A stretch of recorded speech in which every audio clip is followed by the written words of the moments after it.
नमस्कार. मी अरविंद आठले. मागच्या भाषणाच्या वेळी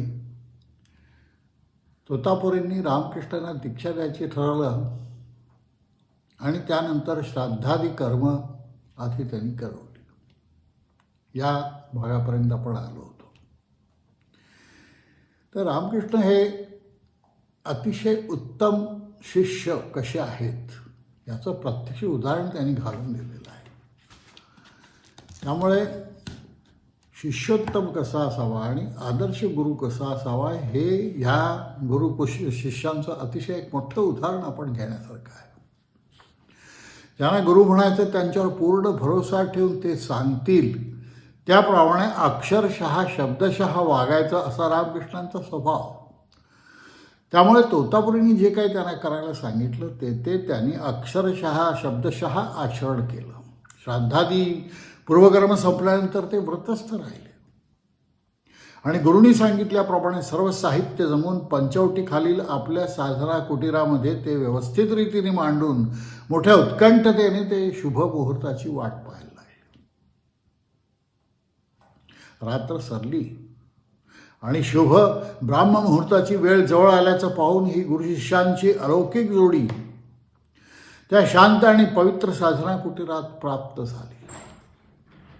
पूर्वकृत्य समाप्त झाल्यानंतर होमाग्नी प्रज्वलित झाला आणि ईश्वरासाठी सर्वत्याग रूप जे व्रत सनातन कालापासून गुरुपरंपरेने या भारतवर्षात चाललेले आहे व ज्याच्या योगाने भारतवर्षाला ब्रह्मज्ञ पदवीचा मान आजही साऱ्या जगात मिळत आहे, त्या त्यागव्रताचे अवलंबन करण्यापूर्वी उच्चारण्याचे जे मंत्र असतात त्यांच्या पवित्र आणि गंभीर ध्वनीने ती सारी पंचवटी भरून गेली. पवित्र सलीला भागीरथीचे स्नेहपूर्ण वक्षस्थल त्या ध्वनीच्या सुख स्पर्शाने कंपित होऊन गेले आणि आज पुष्कळ दिवसांनी पुन्हा एकदा भारताच्या आणि सर्व जगाच्या कल्याणासाठी एक साधक सर्वस्व त्याग स्वरूप असिधारा व्रताचे अवलंबन करीत आहे असं जाणूनच की काय ही आनंदाची बातमी दिगंतराला पोचवण्यासाठी गंगामाता अत्यंत हर्षाने शब्द करीत मोठ्या त्वरेने आपला मार्गक्रमण करीत होते. गुरु मंत्र म्हणत होते आणि त्यांचे अलौकिक शिष्यही अत्यंत एकाग्रतेने त्याचा पुनरुच्चार करून हुताशरामध्ये आहुती टाकत होते. प्रथम प्रार्थना मंत्र झाले.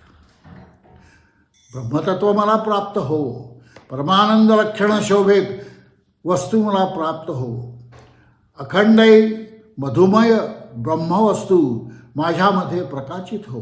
ब्रह्मविद्येसह नित्य वर्तमान असणाऱ्या या परमात्मन देव मनुष्यादी तुझ्या सर्व संतानामध्ये मी तुझ्या करुणेला योग्य बालक आहे. हे संसाररूप दुःस्वप्नहारीन परमेश्वरा माझ्या द्वैत प्रतिभा भासरूप सर्व दुःस्वप्नांचा विनाश कर. हे परमात्मा मी आपल्या सर्व प्राणवृत्तींची तुझ्यामध्ये आहुती देऊन सर्व इंद्रियांचा निरोध करून स्वदेक चित्त झालो आहे. हे सर्व प्रेरक देवा ज्ञानप्रतिबंधक सर्व मलिनता माझ्यामधून काढून टाकून असंभावना विपरीत भावनारहित तत्वज्ञान जेणेकरून मला प्राप्त होईल असे कर. सूर्य वायू सर्व नद्यांचे पवित्र जल सर्व वनस्पती आणि जगातील सर्व पदार्थ तुझ्या निर्देशाने मला अनुकूल होऊन तत्वज्ञान लाभाच्या लाभी कामी मला सहाय्यता करत. हे ब्रह्मन तूच या जगतामध्ये नाना रूपाने प्रकाशित झाला आहेस. शरीर आणि मन शुद्ध होऊन तत्वज्ञान धारण्याची योग्यता मला प्राप्त व्हावी म्हणून अग्निरूप तुझ्यामध्ये मी आहुती देत आहे. प्रसन्न हो. नंतर विरजा होमाला सुरुवात झाली. माझ्यामधील पृथ्वी आप तेज वायू आकाश या पंचमहाभूतांची शुद्ध हो. अंतःकरण अंतचुक आहे, आत माझं अंतःकरण आहे, हे सगळं या सर्वांनी शुद्ध होऊन जाऊ दे. आहुतींच्या योगानं रजोगुण प्रसूत मलिनतेपासून वियुक्त होऊन मी ज्योतिस्वरूप होईन असे हो. या सगळ्या मंत्रांचे अर्थ सांगतोय मी तुम्हाला. की काय काय तिथे मंत्ररव चालू होता. अतिशय पवित्र वातावरण. पहाटे गंगेचा रव चालू आहे. माझ्यामधील प्राणपंचक कोशपंचक हे दोन्ही शुद्ध होत. माझ्यामधील शब्दस्पर्श रूप रसगंध सर्व विषय संस्कार शुद्ध होत. माझं मन वाक्य काया कर्म आदी करून सर्व शुद्ध होत. हे अग्निशरीरी निजलेल्या ज्ञानप्रतिबंधक हरणकुशल लोहिताक्ष पुरुषा जागृत हो. हे अभिष्टपूर्वकारिणाम ज्ञानप्रतिबंधक सर्व वस्तूंचा नाश करून गुरुमुखातून ऐकलेल्या ज्ञानाची माझ्या अंतःकरणात जेणेकरून नीत धारणा होईल असे कर. माझ्यामध्ये जे जे आहे ते ते सर्व शुद्ध हो. चिदाभास ब्रह्मस्वरूप निदारा पुत्र संपत्ती लोकमान्यता सुंदर शरीर वगैरे लाभाच्या सर्व वासनांची अग्नीमध्ये आहुती देतो. अशा तऱ्हेनं पुष्कळ आहुती झाल्यानंतर भूरादी सर्व लोकलाभाच्या सर्व इच्छा मी या क्षणापासून सोडून दिलेल्या आहेत आणि या क्षणापासून जगतामधील सर्व प्राणीमात्राला मी अभयदान देतो. अहिंसा पालन असं म्हटल्यानंतर होम समाप्त झाला. यथाविधी होम झाला आणि पुरातन कालापासून चालत आलेल्या परंपरावाने गुरुनी दिलेल्या कौपीन काशाय वस्त्र आणि नाम यानी भूषित होऊन श्रीरामकृष्ण श्रीमद परमहंस तोतापुरींच्या जवळ उपदेश ग्रहण करण्यासाठी एकाग्रचित्त होऊन बसले. नंतर श्रीमद तोतापुरी नाना प्रकारच्या युक्त्यांनी आणि सिद्धांत वाक्यांनी त्या दिवशी श्री रामकृष्णांना समाधी अवस्था प्राप्त करून देण्याचा प्रयत्न करू लागले. शेवटी याचं ध्येय तेच आहे, समाधी. सम आधी आधी व्याधी ज्या ठिकाणी सम आहेत, सर्व षड्रिपू ज्या ठिकाणी संपलेले आहेत, शरीरभाव ज्या ठिकाणी संपलेला आहे, परमात्म्याशी जेव्हा एकरूप होतो ती समाधी आहे. रामकृष्ण म्हणाले त्या दिवशी लँग्टन आपलं सर्व साधन लब्ध जे काही अनुभव आहेत आणि उपलब्धी मला पटवून देण्याचीच कंबर कसलेली आहे असं मला वाटलं. मला दीक्षा देऊन लँग्टन नाना प्रकारच्या सिद्धांत वाक्यांचा उपदेश करू लागले आणि मनाला सर्वस्वी निर्विकल्प करून आत्मध्यानात निमग्न हो असे सांगू लागले.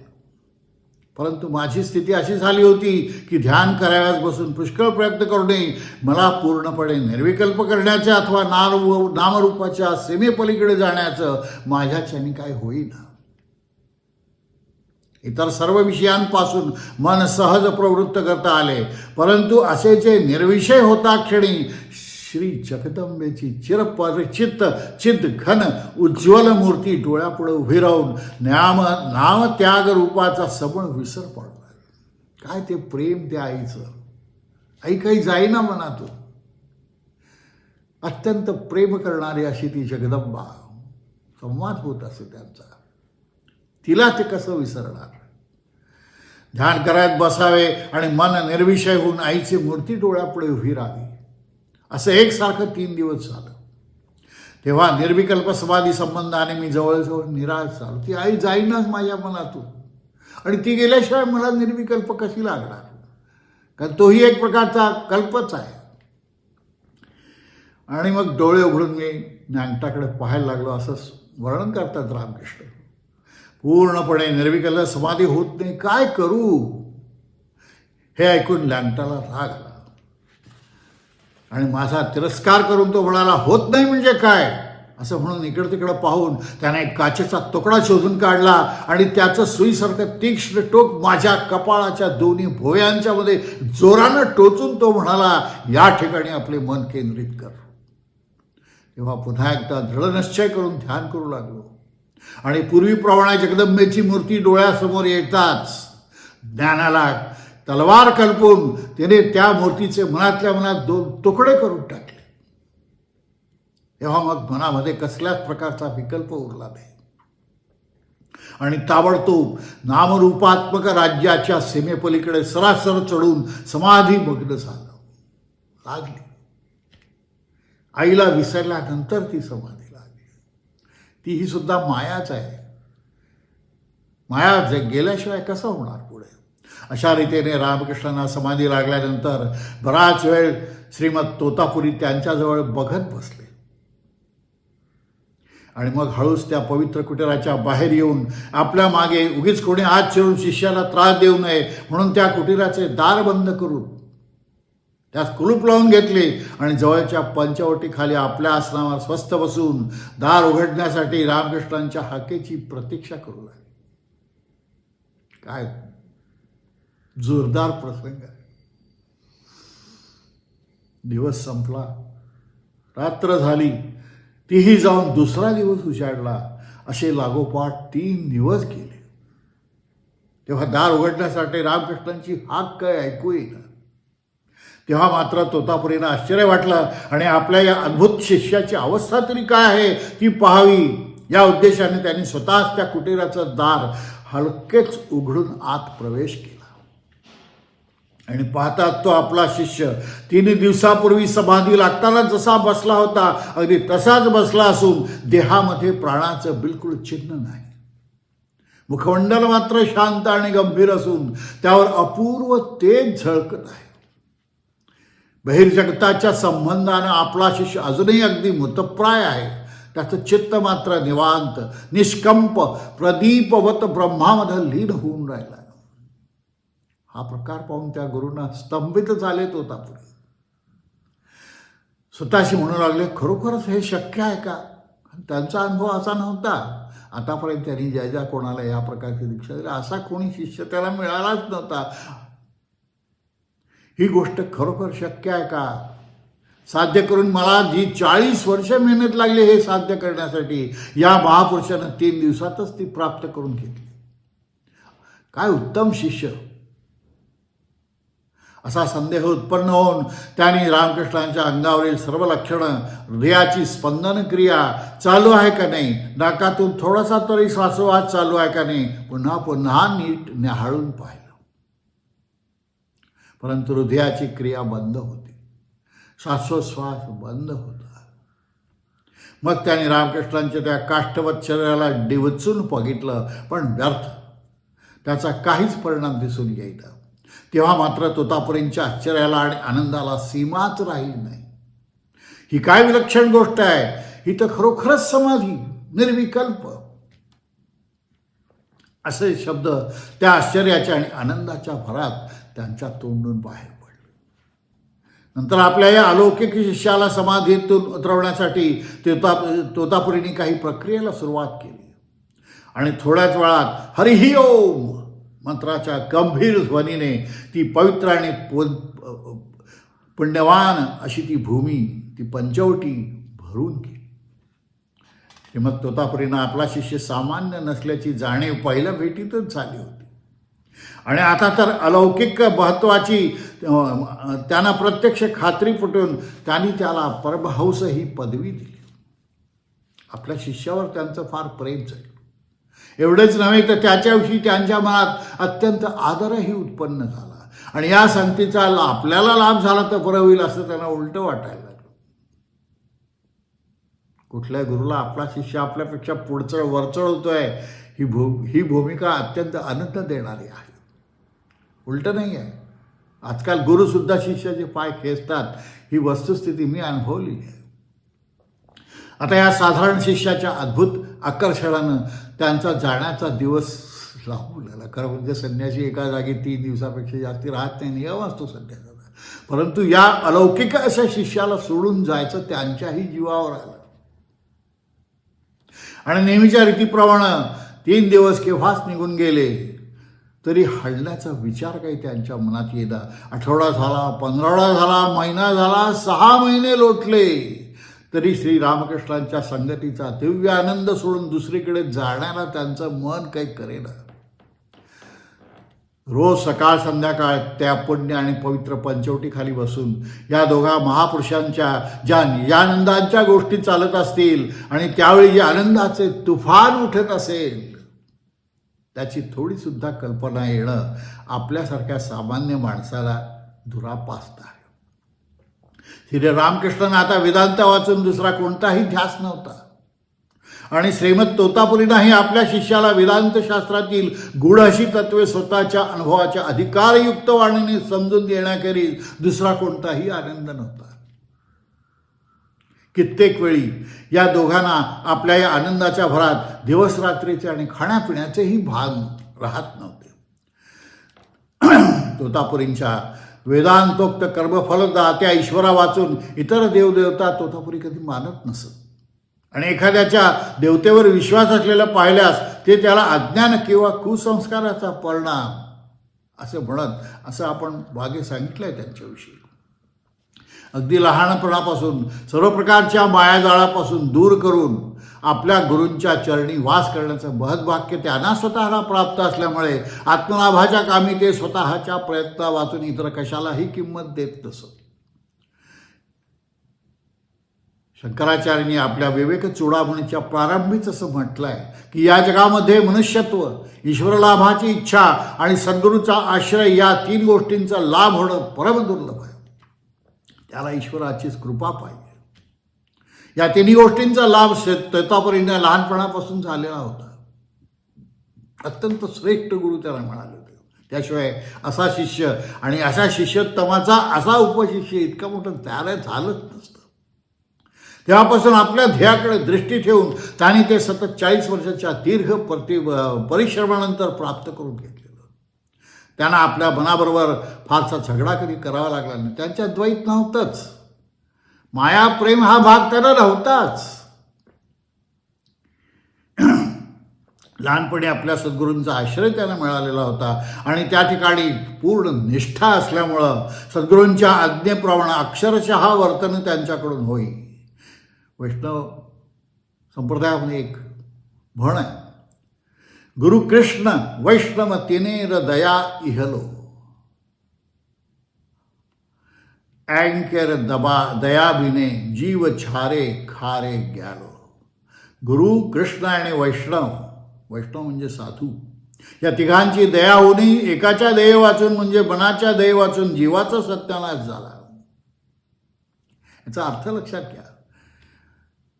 मनाच्या दये वाचून जीवाचा सत्यानाश झाला. जीवाचा सत्यानाश केव्हा होईल? मन संपेल. मनाने दया करायला पाहिजे तुमच्यावर संपवण्याची. असल्या पाजी मनाच्या हाती मन पाजीच असतं आपलं मन. जे शत्रूही तुमच्याविषयी विचार करणार नाही असे विचार तुमच्या मनात तुमच्याविषयी येतात. इतकं मन हलकट पाजी म्हणलंय वडाला त्याने. पण तोतापुरी त्या मनाच्या कचांड्यात कधीही सापडले नव्हते. ईश्वरावर भरोसा व विश्वास ठेवून गुरूंच्या आज्ञेप्रमाणे आपल्या ध्येयाचा मार्ग आक्रमण करीत असताना त्याने एकदा सुद्धा मागे संसाराच्या गोंधळाकडे आणि गडबडीकडे कधी पाहिलं नाही. अर्थात त्यांचा सारा भर उद्योग, प्रयत्न, आत्मविश्वास यांच्यावर असे. ह्या सगळ्या लक्षात ठेवा या गोष्टी. साधक उत्तम व्हायचं असेल तर हे सगळं फॉलो करायला पाहिजे. उत्तमोत्तम चरित्र संतांची वाचली पाहिजे. उत्तमोत्तम त्यांच्या आचरणाचे आदर्श आपल्यासमोर ठेवले पाहिजे. आपल्या मार्गात असताना मन जर मध्येच अडेल तट्टूसारखं अडून बसलं तर हा सारा प्रयत्न आणि आत्मविश्वास झंझावातात सापडलेल्या गवताच्या पेंडीसारखा नष्ट करता आला पाहिजे. आणि त्याच्या जागी अविश्वास उत्पन्न होऊन या पूर्वीच्या हिंमतबहारांची एखाद्या क्षुद्र असहाय्य किड्यापेक्षाही केविलवाणी अशी अवस्था मन तुमचं करू शकतं तुमची. या गोष्टीचा तोतापुरीने ह्याचा कधी अनुभव नव्हता. त्यांचं मन पहिल्यापासूनच त्यांच्या कह्यात होतं. ईश्वर कृपेनं बाहेरच्या जगातल्या शेकडो गोष्टींची अनुकूलता न मिळाल्या जीवाच्या सर्व प्रयत्नांचा आणि उद्योगांचा काही सुद्धा उपयोग होत नाही. खूप प्रयत्न करतात लोक, परंतु सगळ्या बाह्य ज्या गोष्टी असतात त्या त्यांना अनुकूल असत नाहीत काही वेळा. आणि त्यामुळं त्यांना जी अपेक्षित फलवृत्ती असते ती कधी प्राप्त होत नाही. या गोष्टीचा तोतापुरींना कधी अनुभव नव्हता. सगळ्या गोष्टी त्यांना अनुकूल मिळत गेल्या. गुरूंची केवढी कृपा असली पाहिजे. गुरूंच्या कृपेने काहीही शक्य होऊ शकतं हे मी सांगू शकतो तुम्हाला. या गोष्टींचा तोतापुरींना त्यामुळं कधी अनुभव नव्हता. त्यामुळं साधकानं आत्मप्राप्तीसाठी देवदेवतांचं सहाय्य मागावं या गोष्टीचा त्यांना समज नव्हता. त्यांनी कधीही असं देवदेवतांचं सहाय्य, कारण त्या देवदेवता मानत नसत, वैदिक होते. सगळ्याच्या वर आहो, अहम ब्रह्मास्मी, मी स्वतः आहे देव, सगळं इथून चाललं आणि इथून येणार याचा अनुभव होता त्याला. भक्तिमार्ग त्यांच्या मताप्रमाणे भक्तिमार्ग हा दीन दुबळ्या अशक्त लोकांचा मार्ग आहे असं ते म्हणत. ईश्वर भक्तीने आणि प्रेमानं तन्मय होऊन भक्तसाधक संसारातील सर्व विषय एवढेच काय आत्मतृप्तीसुद्धा विसरून आपल्या भक्तीच्या जोरावर ईश्वराचं दर्शन घेऊ शकतो. भक्तीच्या उच्च अवस्थेत भक्त शुद्धाद्वैत ज्ञानाचा सुद्धा अधिकारी होतो आणि म्हणून त्याच्या जप कीर्तन भजनादिक गोष्टीचाही त्यांना फार उपयोग आहे हे त्यांना माहीत नव्हतं. तो आदर्श सगळा रामकृष्ण परमहंसांकडे होता. म्हणून त्यामुळं भक्ताच्या भावतन्मयतेची एखाद्या वेळेस ते चेष्टाही करीत असत. आता त्या सर्वांचा अर्थ असा नव्हे की श्री तोतापुरी नास्तिक होते अथवा त्यांच्यात ईश्वरानुराग नव्हता असा त्याचा अर्थ नाही. ते स्वतः शमदमादी संपत्तीवान शांत प्रकृतीचे पुरुष असून भक्तीच्या शांत भावाचे साधक होते आणि दुसऱ्यामधील या भावातील ईश्वर भक्तीचा भाग मात्र त्यांना समजत असे.